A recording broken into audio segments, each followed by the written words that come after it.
Ырчы Самара Каримова катышкан Султан Раевдин Илегилек спектаклинин 3-чү күнү. Жарнамада Ош улуттук драм театрында кечки саат 5-те деп жазылгандыгына карабай, 4-тө келип ачылышын күткөндөр, атайын унаа жалдап топтошуп алыстан келгендер бар. Айтор 750 сомго бааланган спектакль кандай болду экен деп кызыккандар арбын. Кызыгы 3 күн катары менен келгендер да бар, бирок алардын эч бири 750 сомго билет сатып албаган. Уюштуруу иштерин өз мойнуна алган Каримова кайрымдуулук үчүн балдар үйлөрүнө, активдүү студенттерге жана журналисттерге дагы билеттерин бекер таркаткан. Студенттерге студенттик багындай колдоо иретинде 100 сомдон болду. Анан кайрымдуулук иштерин дагы көп эме кылдым. Ушундай аз камсыз болгон, багында ата-энеси жок, ушундай бир үй-бүлөлөргө аябай 3 күн бою чакырууларды бердим. 5-те деп жазылган пьеса адаттагыдай эле 6-да башталды. Залдын ичи көрүүчүлөргө жык толбосо дагы кечигип келгендер менен 90% ээледи.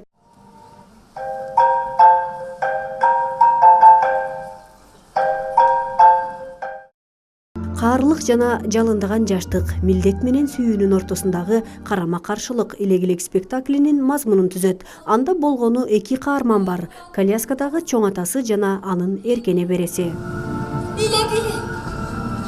Сүйгөн жигити менен Америкага барып, эркин жашоону каалаган кыз атасын таштай албай убайымга түшөт. Натыйжада чоң атасынын жүрөгү ооруп каза болот. Ал эми жигити таштап кетет. Көрүүчүлөр бул окуя учурдун актуалдуу маселеси экендигин баса белгилеп, руханий азык тартуулагандыгы үчүн спектаклдин жаратуучуларына ыраазычылык айтты.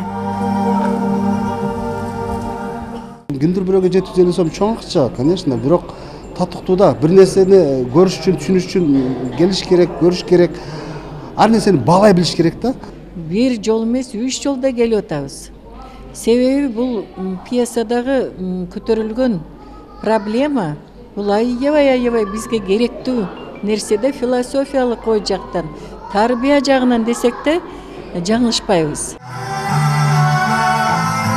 Ошентип 750 сом деген баа болгону пиар үчүн элди алдоо болгон. Максаттары ишке ашып 3 күн аншлаг менен өттү. Башкы ролдо ойногон эмгек сиңирген артист Солтобай Кулбаев буга чейин канча пьесада образ жаратса дагы эл мынчалык көп келбегендигин, алардын 4-5 айлап даярдаган чыгармасы мынчалык эл оозуна алынбагандыгын айтат.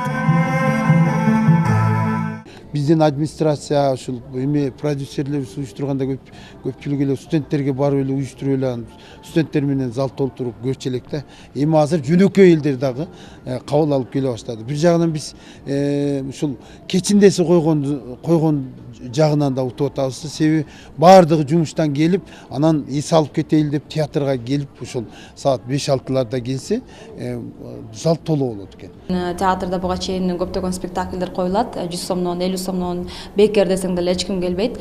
Анан ошол мен өзүм уюштуруучумун. Анан эми ушунча нерсени уюштуруп баштагандан кийин аябай рекламага дагы жеке спонсорлорду таап, аябай өзүм аракет кылдым. Шаардын мэриясына өзгөчө ыраазычылыгымды билдиргим келет. Анткени ошол шаардагы баннерлер, башка эмелер бардыгына аябай колдоо көрсөтүштү.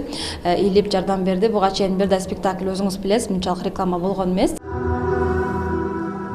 Демек, заман талабына ылайык театр тармагы дагы жаңыланууга муктаж. Мамлекет мурдагыдай жакшы шарт түзүп, айлык маянасын көтөрбөгөн соң, наалып жүрө бербей базар экономикасына ылайыктуу баа койсо болчудай. Жылдыз Капарова, Элбарсын Турдубек уулу, жаңылыктар.